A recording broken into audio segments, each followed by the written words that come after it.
Started because we only have about 50 minutes, and we want to make sure that you get as much out of this session as possible.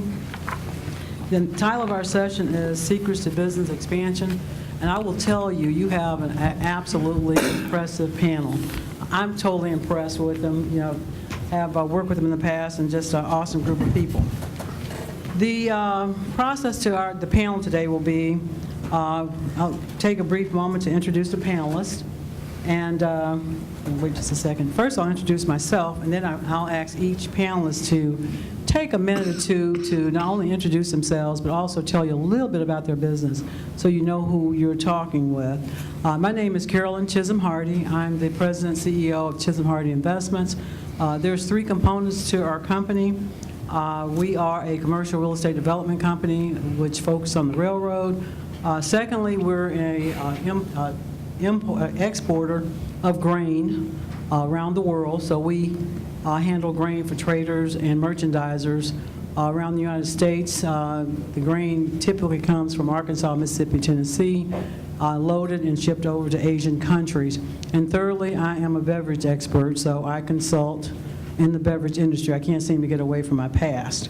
A little bit about myself. So now I'd like to introduce you to the panelists, and I'll start off with Andre Getz. Hello, Andre Getz from MIG-O, I should say.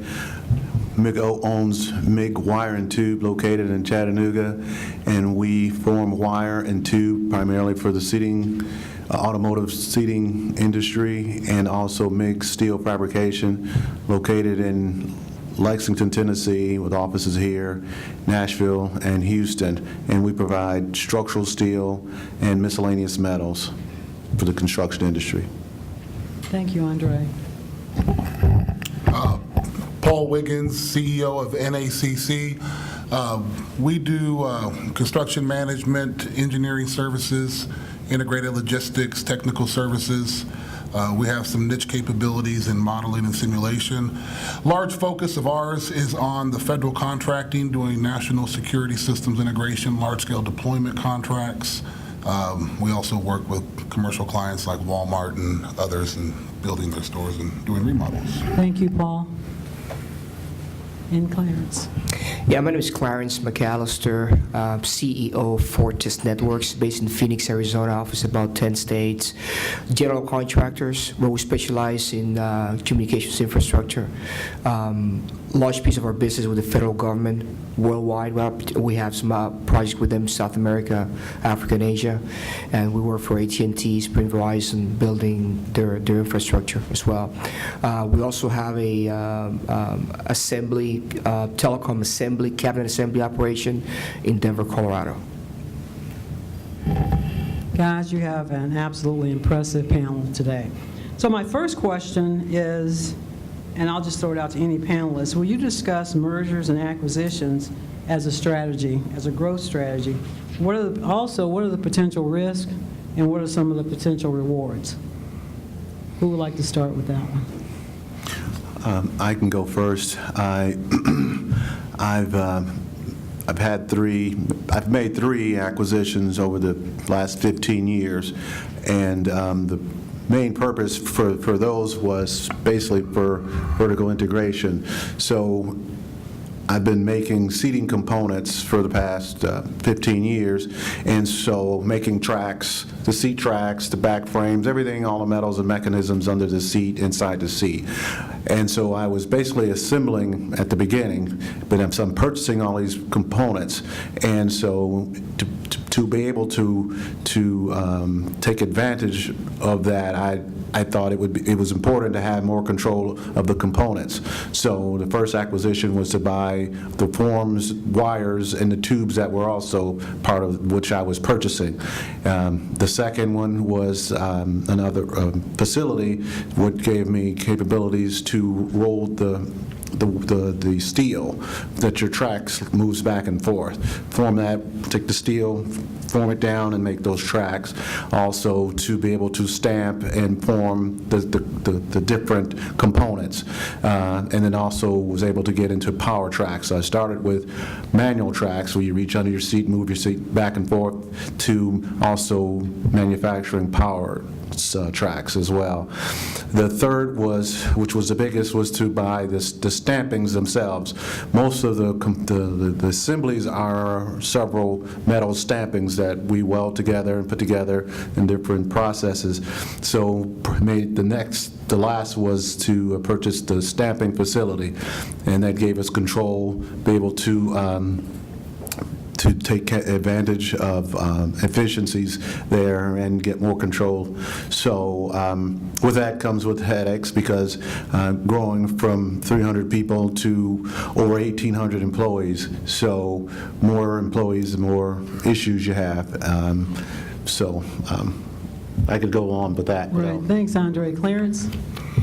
Yeah, we made our first acquisition this year, was last summer. And in our case, we were in business for 15 years. The first 7 years, we were heavily involved in telecom.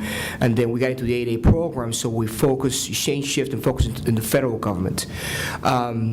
So now I acquired a company in Colorado that was heavily into wireless, because we kind of missed the boat. We did real well, though. On the government side, we've had great success. But in order to acquire new customers and new capabilities, we acquired this company in Colorado that was specialized in building wireless distribution systems, small cells. They did some work on transit systems, light rail, and they had customers that I didn't have, i.e. AT&T. They had contracts with T-Mobile, and also the geographical presence. We were not in Colorado. I'm based out of Phoenix.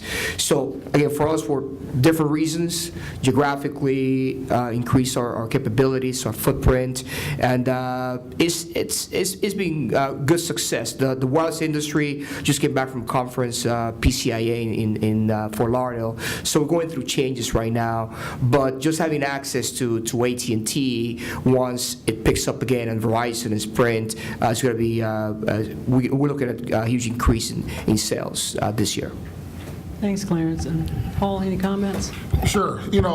As you've heard each one of us say here so far, that when you look at doing a merger or an acquisition, you got to look at the vision for your business. What's strategically aligned, what's going to enhance that business, where your different divisions are going to be impacted. And as you heard Andre say and Clarence say, when you do that, also there's a whole cultural integration of what you're doing and systems integration of what you're doing. So, I'm not just answering the question directly, but, mergers and acquisitions aren't just because they sound fun or fancy. It's because you got to have a strategic vision for what you're trying to do, whether it be vertical integration, opening new market areas. Those types of things are really what the essence of a merger and acquisition are. And also it provides you new opportunity, obviously, to continue to grow. The acquisition that we did most recently was a pretty unique one, and I still speak about this because it wasn't a pure acquisition of going out and just buying a business. I saw an opportunity to create a division within our current structure of capabilities that complemented what we were already doing. Same thing that these gentlemen said. But I didn't have to go out and purchase a company. I was able to go out and get talent. That actually, because certain companies were going out of business, there were certain piecemeal of talents that were out there.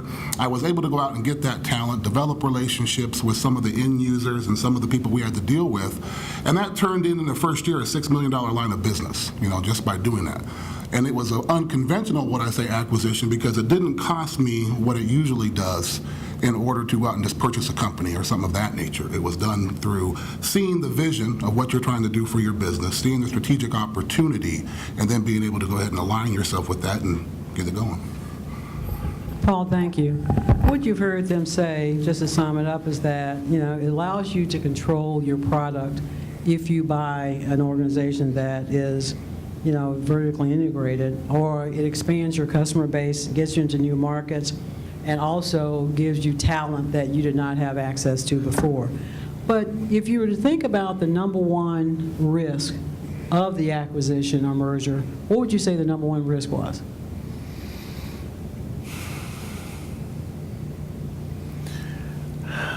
For me, it was the cultural of having a brand-new group of people. And for me, especially buying a company that was in a whole different area, Athens, Tennessee is way east Tennessee, whole different culture, and there's not a lot of black people in Athens, Tennessee. And so just because it was a good fit and it made sense for the company, for us, both companies, people that have to come to work and do the work every day weren't that happy about it. And not everybody. I think most people were okay with it, but you can have enough people who weren't all that happy seeing me come there, to be honest. So, and then there's cultures. You know, I bring my people over to manage. You know, often you buy another company, you often need to change management. And so now it's dealing with the culture that's been set for 30 years, because that plant had been there for a while. And so that was one of the biggest difficulties, was getting our arms around this culture and getting them to buy in, because we made a lot of changes. Thanks, Andre. Paul or Clarence? I will echo exactly what was just said. You know, when you've already have a DNA formed of your business and who you are and all those types of things, obviously, when you try to insert something to your DNA, either it's going to be accepted or not. You know, that's really what it is. And so, you know, there's a lot of that you have to be able to adapt, and they have to adapt. There's a lot of things that go on with that. But it is your cultural integration. You know, your vision of what you've built with your company, now you're trying to integrate, you know, like it was just said, something that's completely foreign. It is a foreign situation. You know, you're dealing with people who have their feelings of how they want things to do, and, you know, people who are already in place of doing certain things. It can be, that's the biggest challenge, because you already know what you're trying to accomplish as far as the business side of things. But now getting the operations and the execution and all that type of stuff to flow like you've already got, that's the challenge. Yeah, I agree. I mean, you can do all your due diligence and, you know, do all the research and the books and customers, everything, and everything is okay. But again, the culture, I mean, you can't change that. In our case, they were going through financial difficulties, and the expectation was that the previous owner was going to stay on board with that division, and that lasted probably 3 months. Just, you know, and it's tough from being a business owner to report somebody else. So he decided to leave, and there were several individuals that left as well, because they didn't have any systems. So, you know, they didn't have a good accounting system, a reporting structure, and we 80%, 70% of our business with the federal government, so we have very strict systems and controls. And for us to impose that on the company that didn't have any systems, it was a culture shock for them. And some people that we expected to stay with the company, they left on their own, and some we asked them to leave as well. Thank you. The next question, Andre hit on it earlier, but I'm going to ask in another format. Is outsourcing an advisable method to reduce operating costs and focus on core competencies? Is that a good strategy? It can be, if you can maintain the quality. Number one, if you can outsource X product and be able to get it manufactured at the same quality that you were producing before, and your end item customer is pleased with it, then yes. Otherwise, it's not worth it. Paul? You know, I agree that when you build a certain brand and what your company is established on, that's your reputation. And when you grow, you have to bring in other people to get certain services and work done. But yet, ultimately, it's your brand that's responsible for the execution and the product quality of what you're delivering. So, like you said, you know, the further I have to subcontract out, the harder it is to keep control of what's going on and what's being delivered. And you know, that's the dynamics of being successful, is that you got to know what to send out the door, what not to send out the door, how to send it out the door, what your expectations to get back are, because ultimately it's your name and lights. Clarence? Yeah, outsourcing on projects or product, it's dollars and cents, right? Does it make sense? Again, keep quality and all of that, but we do subcontract. I mean, we have projects in areas where I don't want to send my personnel, so I sub it out just because of security concerns. But talking about the systems within the company, i.e. payroll, IT, we used to do our payroll for years, and we realized that, we could have it done cheaper, outsourced, and we did that. On the other hand, IT, we don't want to outsource that because we can't afford to have our system go down for not even 5 minutes. So I have my IT manager in my office. He's my employee. And I text him in the middle of the night if something's going wrong. So in terms of, your systems, payroll, accounting, IT, you got to figure out what works best for you. But the critical skills, our processes, you definitely want to keep them in-house. And just one last thing, that if you do start to outsource quite a bit of your work, you got to understand supplier chain management and the different components of that situation. You can't have people in positions who are making decisions on behalf of your business that don't have the best interests of what's going on out there. So there's a lot of complications in that. We deal with probably, I think I had 700 different subcontractors that I had to manage last year, for all the different work that we do. So, you're looking at a lot that goes on in being able to, keep the quality in control and in dollars and cents all together. And sometimes you can make outsourcing a business, and that's my specialty, is that I am the outsourcer. When I owned Hardy Bottling, I did not own a brand. We had 50 beverage customers who saw our site as theirs. The panelist is right. Our goal and our responsibility was to operate to that customer specification or better. My business, Henderson Transloading, as an exporter, I work for the big boys, all of the exporters and owners of grain. Our job is to perform equal to or better than them. If you're going to be an outsourcer and you cannot be equal to or better than your customer, you have no business doing it. You are the expert. And if you're not the expert, then you should not be the outsourcer. Let me ask another question, because I think this is very important. A lot of times small businesses don't take advantage of government incentive programs. That's one of the weaknesses, because you think it costs too much, you think you're too small. So I'm going to ask the panel, have you taken advantage of government incentive programs to expand your business or to help you be more competitive? I've taken advantage of incentive programs from the state of Tennessee. One was when made the acquisition, the plant in Athens. I made it very clear that this acquisition needed to happen, and it would save a lot of jobs, because at the end of the day, the plan was that plant was going to be shut down, and that business was going to go to Mexico. So it was important to everyone that plant stayed open, and it was only tied to one customer. So my objective was to take that, and I had permission to go after some of their competitors. So I went to the company I was buying it from and says, well, I'd like to purchase this, but I also want to use this place to also do business with your competitors. And they didn't have a problem with that. So selling that to the state, which would allow me to get, I actually got over $500,000, and this was a check for every person that I was keeping a job. So it behooved them to keep these people working. It was the largest employer in McMinn County, so it was a win-win. So there are lots of programs out there. It's about jobs. So if you can sell that, you're going to employ people, take advantage of any type of incentive that you can. And then there's tax credits for equipment and other investments that you may make, because it's about trying to jobs, and so the state is all about that. Thanks, Andre. Paul?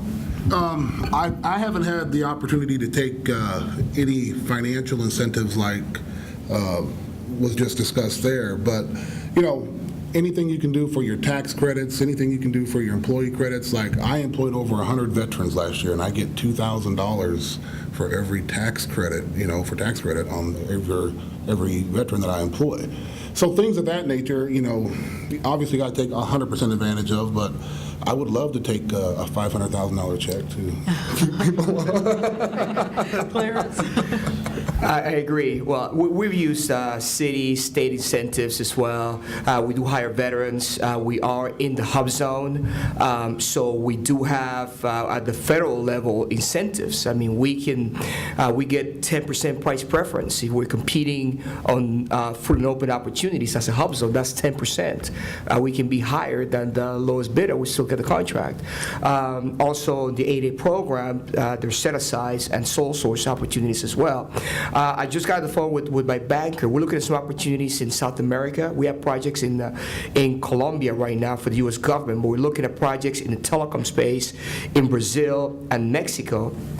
And I just learned that the Exim Bank, Export-Import Bank, have these loan programs that really protect you. Again, I don't know the details. You got to phone with my banker. But if I have a contract with a company in Mexico, they will fund me the value of that contract to operate by materials, equipment, personnel.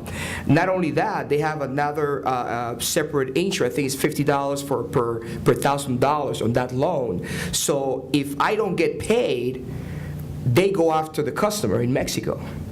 So it protects me. I get the funds from the get-go, I operate, and if I don't get paid, I'm not on the hook for that loan. They go after the foreign customer, because these are incentives in the U.S. government to have more export, to incentivize export to foreign markets. So that's a big one that I just found out about.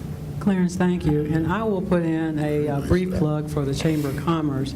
The Memphis Regional Chamber of Commerce has a small business group that I encourage every small business to join, the Memphis Chamber. There was a training session 2 days ago hosted by the Chamber talking about the Exim Bank. They were talking about First Tennessee.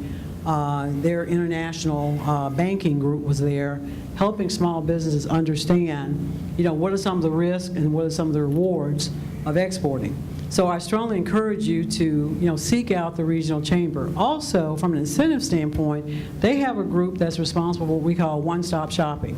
They know all the TVA incentives, they know all the tax incentives at a local level, property taxes, they know the franchise, excise tax incentives. They even know, who to put you in contact with. I had an issue, I was expanding my facility, and the sales tax was going to be over $200,000. So, it's one thing to get a check, but it's another thing to do what? Give a check, okay? I didn't want to give that $200,000. I don't mind getting it, but I don't want to give it. And so I went to the chamber and said, who is the contact person in Nashville who can walk us through the process? See, a lot of times in business, it's trying to get to the right person. Who is the right person? And so your challenge is find out, use the chamber, get to the right person, fill out that application, and save on those sales taxes. If you're doing a $2-3 million expansion, 10% is a lot of money. So please use those incentives. They're not there just for Bass Pro Shop or just for Electrolux. They're there for you too. My next question is quite interesting because I think Paul and Clarence have touched on it already, and so has Andre. But let's discuss it a little bit further. Discuss the potential of expanding to new markets, opening new offices in other cities to address new markets. What is your experience with market expansion and extension of your operation? I'm going to start with Clarence this time. Thanks. Well, definitely, you got to look at your, like Paul said, your vision, right? What you want to accomplish, and first thing, you don't want to extend yourself too quick, too far out.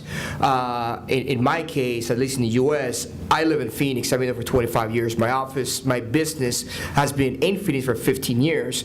So we go out to surrounding states first. So we have operations in California, Nevada, Texas, Colorado, Utah, and so forth. So we kind of cover the Southwest. And this is, again, after 15 years. We do have projects in the East Coast very sporadically, but as far as having a workforce that I can easily deploy to is surrounding states. Now, my foreign business right now is being driven by the U.S. government, because I'm working for the U.S. government here nationwide, and they're telling me, hey, you want to work in Colombia? You want to work in Africa, Asia? Sure, if I get paid in U.S. dollars, I get my contract signed in the U.S. So we started that last year. Through the 8A program, I got 4 contracts overseas, sole source, negotiated. I didn't have to compete those contracts. So now with that footprint, I'm saying, well, now I have resources in South America. What else? What other local customers can I reach out to using that workforce? So that's our next phase. Next week, I'm going to be in Mexico City. Arizona and Mexico, we share a border, so there's Mr. Carlos Slim was in Phoenix last week, and a huge event. I was on the panel, and there is this drive now to increase trade between Arizona and Mexico. And the state of Arizona and the city of Phoenix have a trade office in Mexico City. So I was on the phone with them this morning. I've been on the phone with them for the last month. They're setting me up with meetings with local partners before I get there. They have an office there, and they will invite whatever I need. I tell them I need an IT subcontractor, a wireless contractor. So they're searching locally, and they will set appointments for me at the State of Arizona office in Mexico City, so I could go meet with them. So again, you want to do it if it makes sense for you, but you got to do it smart. And the state of Arizona, all these resources are free of charge to me, so it doesn't get any better than that. Thanks, Clarence. Paul? Yeah, first, when you look at, I think, just again, where you're looking at opening up new markets, whether it be here in the States or if you're looking at going international, again, it's about the vision of what you're trying to do, the complements to your business. Where do you need to have your headquarters centrally located at? That's another thing too. When we first started this business, I moved my headquarters 3 times in the first 2 years because I had to be where the action was at. I had to be right there where I was around other people, could have access to other people, all those types of things. And then as you start to expand, you see other areas where you need to go to because that's where the action is also, things of that nature, and you need to be there and doing those types of things. Internationally, a lot of what Clarence is talking about, you got to have some real connections over there. You got to have some real avenues that people have already established. You're not going to go knock on anybody's door yourself and get anything done. Let's just be candid about that. Just like Clarence, I'm actually looking at doing a lot of business in Mexico. I was in Mexico City. I actually missed a trip I had to go to last week to go again back to Mexico City to meet with the presidential delegation on doing foreign trade in Dallas, just like they want to do in Arizona.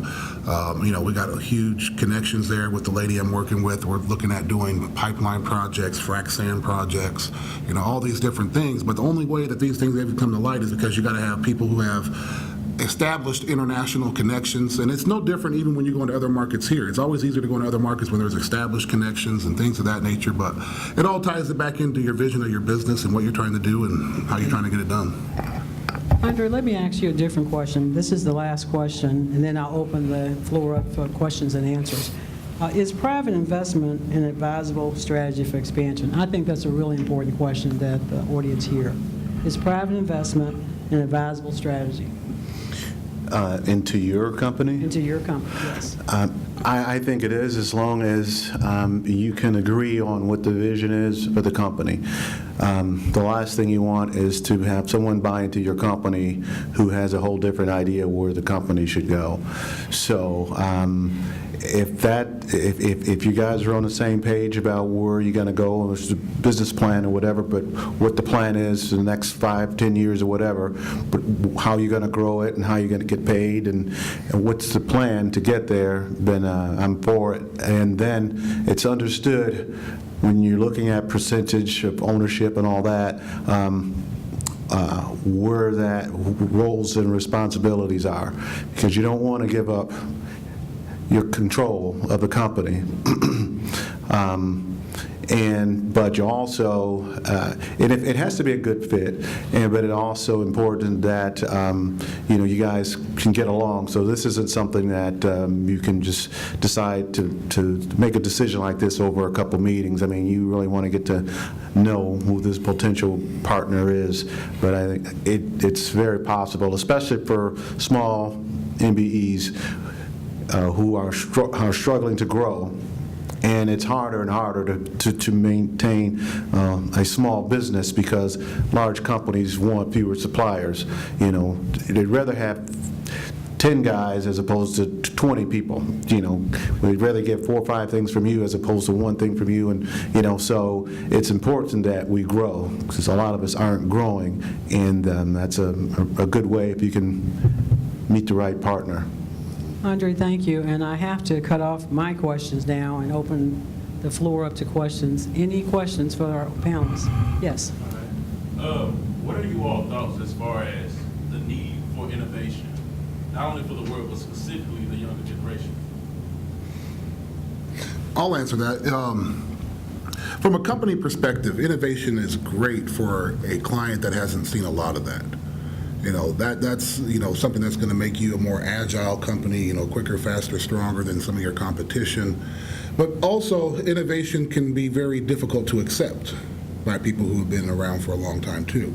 And so you have to be able to break down those barriers and those walls. And the best way that we brought innovation to the table was having the philosophy that we're not trying to change someone's DNA, we're trying to enhance it. And that's the way that we've always gotten our innovations and things that we've done across to our clients. Yeah, we're in the telecom business, right? We build networks for AT&T, Sprint, Verizon, and you have to sell a new iPhone coming up all the time and so forth. But definitely for the young generation, there's still room for improvement, right? That'd be apps or how can we increase data rates on the backbone, and so there's a lot of room for improvement, and definitely, this generation, new generation's got the keys for that. Broadband, video, on demand, all of that stuff didn't exist 20 years ago, so you should definitely embrace that. Okay, yes.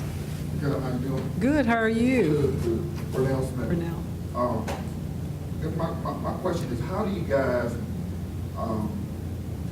evaluate changes in your industry, in the market, and make sure that you are, when necessary, reinventing your business and your business model so that you don't find yourselves on the tail end of what's happening in terms of business trends? I've seen so many, and many businesses, even the business that I've recently bought, businesses, particularly black-owned companies, tend to, be good at what they do, but pay little attention to what's really going on in the changing business market. And then you get to a point and our businesses suffer because we have not innovated, we've not changed our model, we've not created new relationships. How have each of you, how do you pay attention to that, and how do you do that? What does that look like in your business?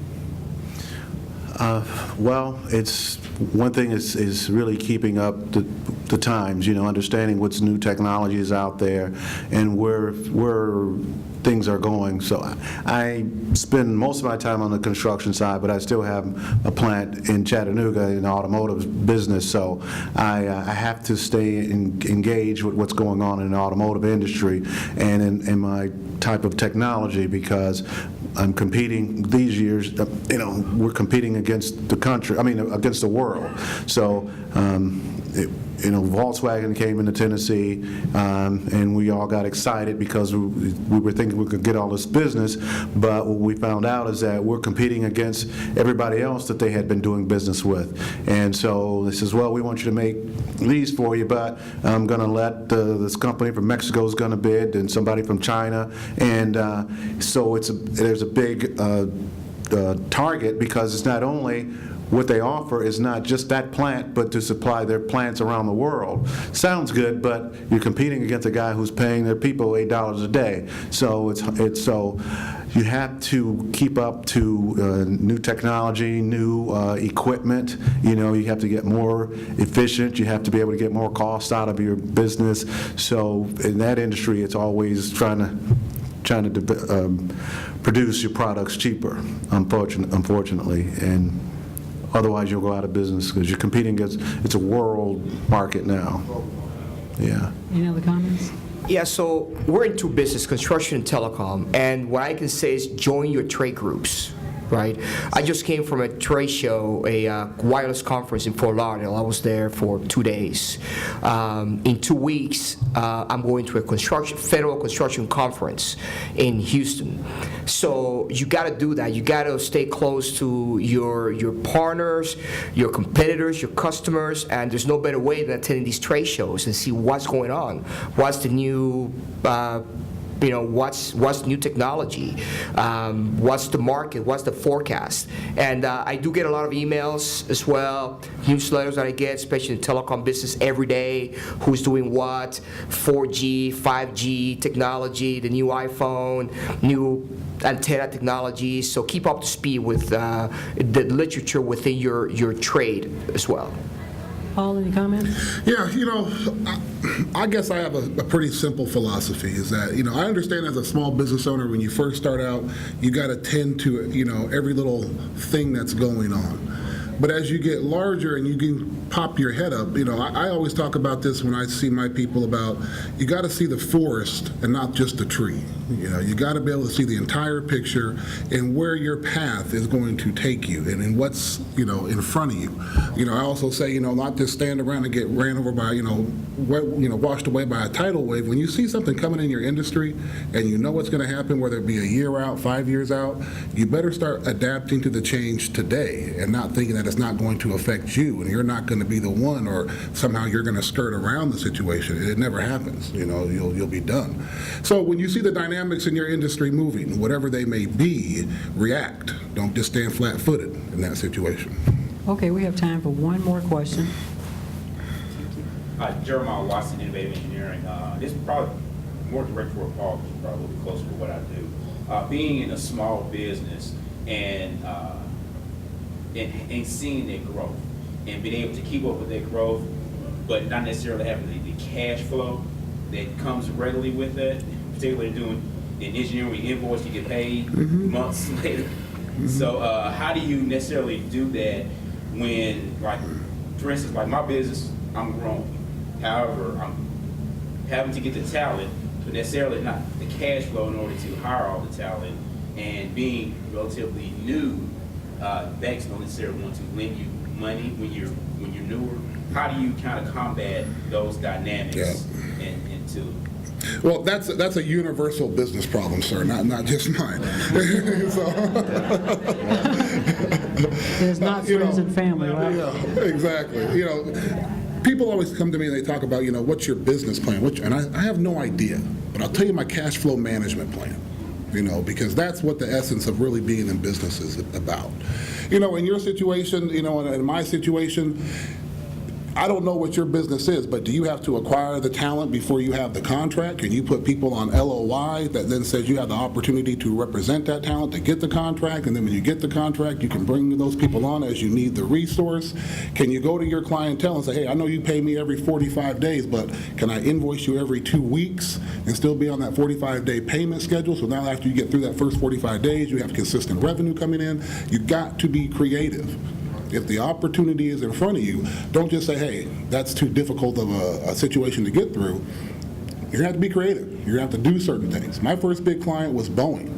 They are an 800-pound gorilla, and they wanted me to staff all these people and do all these things. And, I'm like, okay, yeah, let's go ahead and get it done, And I'm like, wait a minute, I'm not going to work until when? And I got to bring on, no, I'm going to get all the LOIs, I'm going to do all these things, I'm going to show you the staff, I'm going to show you all the people on paper. But once I sign a contract, and once I know that money will be flowing, then I will start onboarding the resources that I need. You're always going to have some sort of investment, and that's a key thing too. In a small business, is you never know when to make that investment in your business.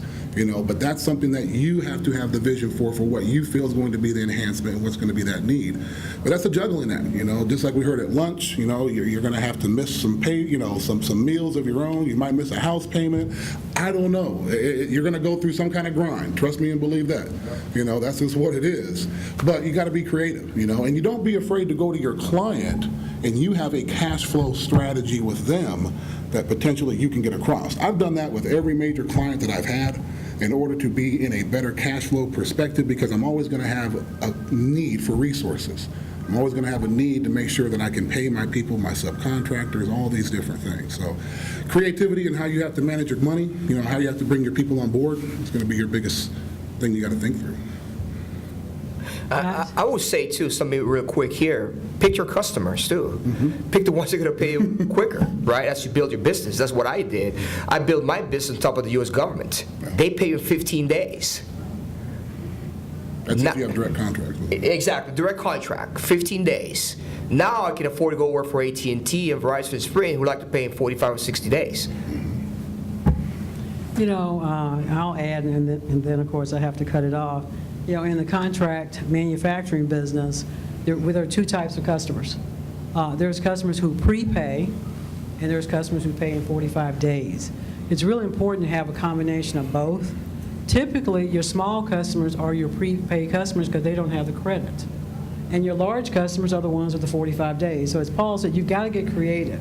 So we really took care of our small customers because they were 2 weeks prepay before we started the manufacturing process. So there's a lot of creativity. You can make it happen, but it is one of the number one challenges of small businesses.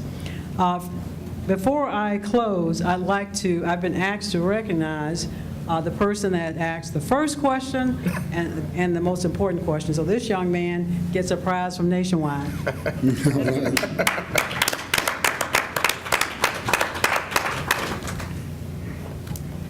And I don't think it's cash.